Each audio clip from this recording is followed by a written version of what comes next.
8ാം ക്ലാസ്സിലെ basic സയൻസിലെ ബയോളജിയിലെ second ചാപ്റ്ററിലെ ഏറ്റവും important ആയിട്ടുള്ള ഒരു ടോപ്പിക്കാണ് theories on the origin of life. ജീവന്റെ ആവിർഭാവവുമായി ബന്ധപ്പെട്ട സിദ്ധാന്തങ്ങൾ. ഓക്കെ, അതായത് ഭൂമിയിൽ എങ്ങനെ ജീവൻ ഉണ്ടായി എന്ന് എക്സ്പ്ലെയിൻ ചെയ്യുന്ന 2 തിയറി ഉണ്ട്. അതിൽ ഒന്നാമത്തെ തിയറിയാണ് പാൻസ്പെർമിയ തിയറി, രണ്ടാമത്തെ തിയറിയാണ് കെമിക്കൽ എവല്യൂഷൻ തിയറി അല്ലെങ്കിൽ രാസപരിണാമ സിദ്ധാന്തം. അതിൽ ഒന്നാമത്തെ തിയറി പാൻസ്പെർമിയ തിയറി പറയുന്നത് എന്താണെന്ന് ചോദിച്ചാൽ, പണ്ട് യൂണിവേഴ്സിന്റെ ഏതോ ഒരു കോണിൽ എന്തുണ്ടായിരുന്നു, ലൈഫ് ഉണ്ടായിരുന്നു. അവിടുന്ന് ആക്സിഡന്റലി എവിടെ എത്തി, ഭൂമിയിലെത്തി. അങ്ങനെയാണ് ഭൂമിയിൽ എന്തുണ്ടായത്, ജീവൻ ഉണ്ടായത്. Life originated elsewhere in the universe. യൂണിവേഴ്സിന്റെ പ്രപഞ്ചത്തിന്റെ ഏതോ ഒരു കോണിലാണ് എന്തുണ്ടായിരുന്നത്, ജീവൻ ഉണ്ടായിരുന്നത്. അവിടുന്ന് accidentally transported to the earth in the form of micro organism.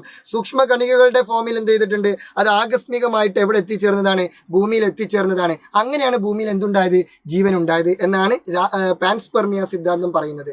അതേസമയം രാസപരിണാമ സിദ്ധാന്തം അല്ലെങ്കിൽ കെമിക്കൽ എവല്യൂഷൻ തിയറി പറയുന്നത് എന്താണെന്ന് ചോദിച്ചാൽ, സമുദ്രത്തിലെ ഓഷ്യൻസിലെ കെമിക്കൽ സബ്സ്റ്റൻസിന് ചേഞ്ചസ് സംഭവിച്ചിട്ടാണ് എന്തുണ്ടായത്, ജീവൻ ഉണ്ടായത്. അതായത് സമുദ്രത്തിലെ രാസപദാർത്ഥങ്ങൾക്ക് മാറ്റങ്ങൾ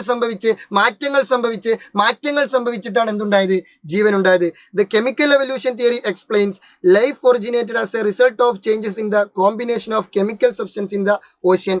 സമുദ്രത്തിലെ കെമിക്കൽ സബ്സ്റ്റൻസിന് എന്ത് സംഭവിച്ചു, മാറ്റങ്ങൾ സംഭവിച്ചു. സമുദ്രത്തിലെ രാസവസ്തുക്കൾക്ക് മാറ്റങ്ങൾ സംഭവിച്ചിട്ട്, ഒരു സവിശേഷമായ സാഹചര്യത്തിൽ ഒരുപാട് മാറ്റങ്ങൾ സംഭവിച്ചിട്ടാണ് എന്തുണ്ടായത്, ജീവൻ ഉണ്ടായത് എന്നാണ് ആര് പറയുന്നത്, രാസപരിണാമ സിദ്ധാന്തം അല്ലെങ്കിൽ തിയറി ഓഫ് കെമിക്കൽ എവല്യൂഷൻ. അപ്പോൾ ഈ ഒരു 2 തിയറിയാണ് ജീവന്റെ ഉത്ഭവവുമായി ബന്ധപ്പെട്ട തിയറി, ഒറിജിൻ ഓഫ് ലൈഫുമായി ബന്ധപ്പെട്ട തിയറി. സോ ഈ 2 തിയറി നിങ്ങൾ പഠിച്ചു വെക്കുക. So see you soon. ഇത് നിങ്ങളുടെ സ്വന്തം അറക്കൽ.